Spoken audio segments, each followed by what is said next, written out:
Hello friends, welcome to my channel and welcome to my page Babai's lifestyle. তো mushroom কার কার প্রিয় দেখি একটু কও তো। আমার তো মাশরুম খুব প্রিয়, আর যখন বিশেষ করে এটারে মাংসর মতো রান্না করা হয়। তো চলো আজকে রান্না করে লাইতেছি একদম মাংসর মতো মাশরুম। আর এই মাশরুমগুলা এই ফার্স্ট আমাদের ঘরে আনা হয়েছে। আমি আর কোনোদিন এই মাশরুমগুলা খাইছি না। তো অ্যাকচুয়ালি হয়তো মাশরুমগুলোর নাম আমি ঠিক করে জানি না বা প্রনাউন্সিয়েশনটা ঠিক করে করতে পারি না। তো আমি কইছি আমার হাজব্যান্ডরে বা ডুগুরে কইছি আমি যে ডুগু তুমি বাটার মাশরুম নিয়ে আইও, হ্যাঁ, কারণ ওয়েস্টার্ন মাশরুম খাইছি, বাটার মাশরুম খাইছি না। তো সে বলে গিয়া দোকানে বলে কইছে, পরে বলে গিয়া তারা বলে হাসছে। তো এটার বলে বাটার না, এটার বলে বাটন মাশরুম কয়, যেহেতু ওটা বাটন টাইপের একটু, তো তার লেগা বলে বাটন মাশরুম কয় এটারে।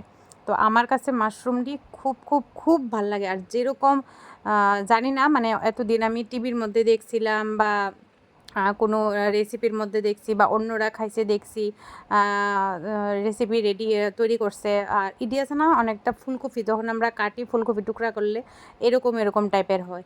তো তখন থেকে না আমার জিনিসটি খুব ভাল লাগে। আর কোনো দিন এটা টেস্ট কীরকম হইব, আমার মনে হইতেছে যে এটা টেস্ট মানে অনেক ভালো হইব। তো তার লিগে আমি হেরে কইছি যে তুমি এই মাশরুমটা আনো, আমি এই মাশরুমটাই খামো।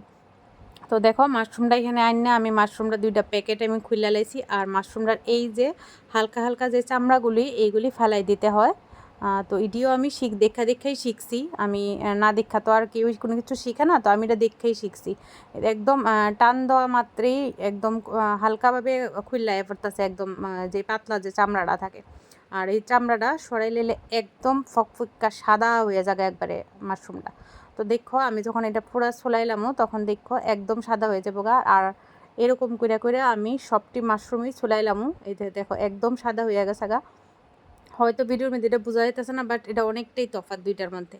ঠিক আছে, এবার আমি একটা একটা করে সবটি মাশরুমই ছোলাইলামও, সবটি মাশরুম ছোলাইয়া তারপর তোমরার মধ্যে আবার আমি আইতাছি।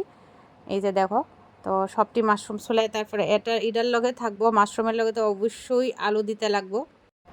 তো মাশরুমটি আমি ছোলাইয়া এখানে আবার আইতাছি। দেখো আগে মাশরুমটি সবটি ফ্রেশ কইরা, এই যে একদম সব মাশরুম আমার ছোলা হয়ে গা। আর 2টা কন্টেনারও খালি।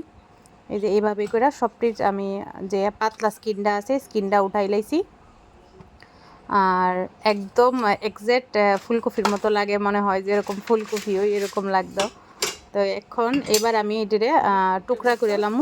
তোমরা যে যেরকমভাবে দেখো কতগুলি উঠছে, স্কিন উঠছে এদের থেকে কতগুলি। আর এইগুলি শুদ্ধ এইগুলি শুদ্ধ রান্না করে আমি জানি না, কিন্তু আমি যেরকম দেখছি যে হালকা একটু পাতলা স্কিনটা ছুললে ওই রান্না করতে হয়, তো তার লেগে আমি এরকম করছি। তো আমি ছোট যে মাশরুমটি আছে এটি আমি 2 টুকরোই করুম, আর একটু বড় যেটি এটির আমি 4 টুকরা করে কাটুম। তো তোমরা যেরকম ভাল লাগে, যেমনে ভাল লাগে এরকমভাবেই কাটতে পারো। আর আস্তা রান্না করে নিয়ে, হ্যাঁ আস্তাও রান্না করে। তো আমি অন্য আরেকদিন অবশ্যই আস্তা একবার ট্রাই করুম কীরকম লাগে। তো এটা একটু বড় আছে, তো এটার আমি 4 টুকরা করে কাটলাম। এই যে দেখো 4 টুকরা করে কাটতেছি। আর মাশরুম তো জানোই, মাশরুম মানে শ্রিঙ্ক করে বলতে একদম মানে যেটা রেখে মজে যাওয়া আর কি, একদম মজা যাইব গা। কারণ এতগুলো থাকতেও না, এখানে অনেকগুলো আছে। তো আমি ডিগ্রি কাটটা ভালো করে কাটটা শেপ দিয়ে সেটা আমি লুই আইতাছি, তারপর আবার দেখাইতাছি আর কি করুম। এই যে শেষ আমার কাটা কমপ্লিট। এবার অবশ্যই আলু যেহেতু লাগবো, তো আলুও টুকরা করে কাটটা লাইতাছি। আর আমি তোমরা কইবা যে এখানে ডিপ পরিষ্কার করা হয়েছে না, হ্যাঁ আমি সবগুলি একসঙ্গে কাটটা তারপর আমি যে স্কিন দিয়ে আছে আলুর স্কিনটা বা মাশরুমের যে স্কিন দিয়ে আছে এটি সব দিয়ে একলগে পরিষ্কার করুন। তো আমার আলু কাটাও শেষ, মাশরুমের মতোই আমি এরকম ছোটো ছোটো করে আলুটি কাটছি। তো এবার ধুয়ালামও মাশরুমটি ভালো করে, যেহেতু এটির মধ্যে অনেক সময় বালু টালুও থাকতে পারে। তো এটি ভালো করে ধুইয়া, অনেকে মাশরুম ফাঁপ দেয়, আমিও একবার ফাঁপ দিয়ে রাঁধছি, কিন্তু ফাঁপ দিতে লাগে না যদিও এটা। তো ভালো করে এখানে জল দিয়ে সেটা 2-3 বারই আমি ধুইয়া লাইছি পরিষ্কার করে। যদিও এটার মধ্যে ওইরকম সেরকম একটা কিছু নাই, তবে তো ধুইতে লাগবো। তো তারপরে দেখালাম আর কি কি লাগবো সঙ্গে। তো এখানে লয়ে রেখেছি কুচানো পেঁয়াজ, লয়ে লেছি প্রায় 3টার মতো পেঁয়াজ, বড় পেঁয়াজ। আর এখানে লয়ে লেছি আদা, রসুন আর কাঁচা লঙ্কা আমি থেতো করে এলাম। তো আমার পেস্ট করতে বেশি একটা ভাল লাগে না, তো আমার হামানদিস্তা আছে, তো হামানদিস্তার মধ্যে আমি থেতো করে লাইটিরে ভালো করে, আর এটা দিয়েই মানে এনাফ। তো এখানে আমি লয়ে লেছি একটা বড় একটা টমেটো কুচাইয়া। তো একটা বাটির মধ্যে আমি এখানে লয়ে লাইতেছি একদমই অল্প পরিমাণ জিরার গুঁড়া, ধনিয়ার গুঁড়া, একদম যে এতটুকুই লঙ্কার গুঁড়া, তারপর দিয়ে দিব হলুদের গুঁড়া, তারপর দিয়ে দিব লবণ। তো এটা দিয়া আমি একটা পেস্ট তৈরি করে এলাম, যে মশলার যে একটা পেস্ট থাকবো ওই পেস্টটা এটা দিয়ে রেডি করে এলাম। এবার চলো মেন রান্নার মধ্যে যাইতেছি গা। তো এখন আমি কড়াইয়ের মধ্যে একটু তেল দিয়ে লেছি, তেলের মধ্যে একটু লবণ আর একটু হলুদ দিয়ে লেছি।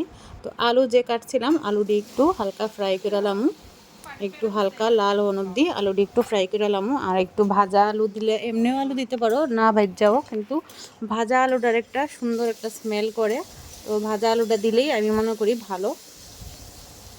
এই দেখো আলুটা মোটামুটি লাল লাল হয়ে গেছে এটা। তো এবার আমি আলুটা নামাইলাম একটা বাটির মধ্যে।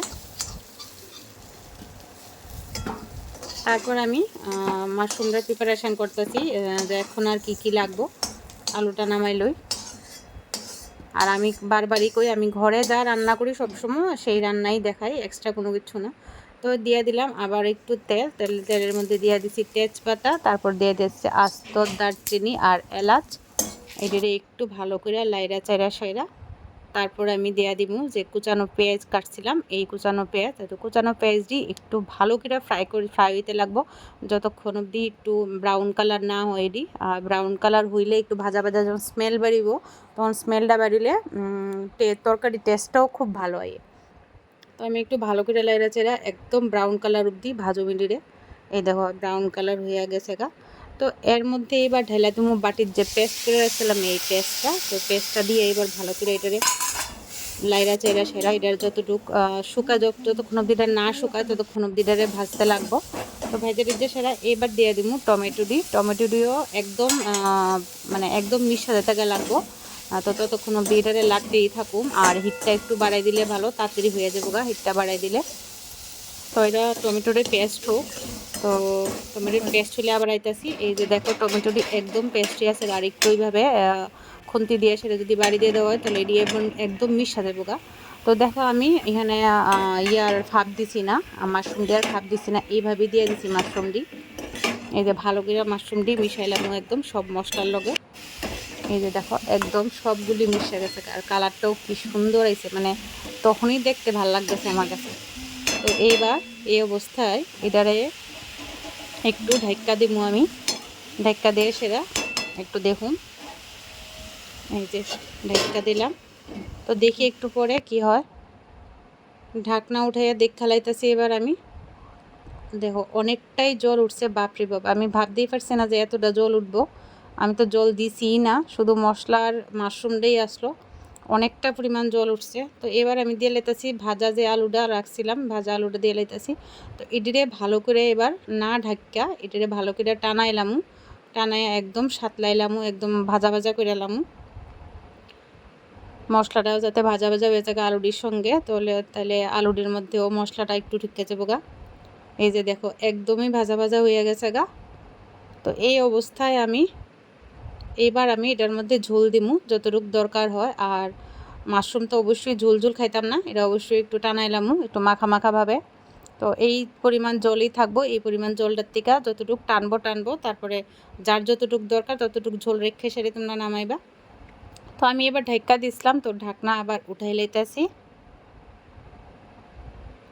এই যে দেখো বাহ, কালারটা খুব সুন্দর হয়েছে। আমি তখনই রান্নার সময় কইতাছি যে রান্না কালারটা দারুণ হয়েছে, আর খাইতে তো অবশ্যই দারুণ হইব। আলুটা অনেকটাই সিদ্ধ হয়ে গেছে। হ্যাঁ, যেহেতু আলুটা আমি আগে বয়েল কইরা তারপর একটু হালকা ফ্রাই করছিলাম। আলু আমি সবসময় রান্নার আগে একটু বয়েল করে লই, কারণ আলু যদি বয়েল করে লওয়া হয় তাহলে খুব ভালো আর কি।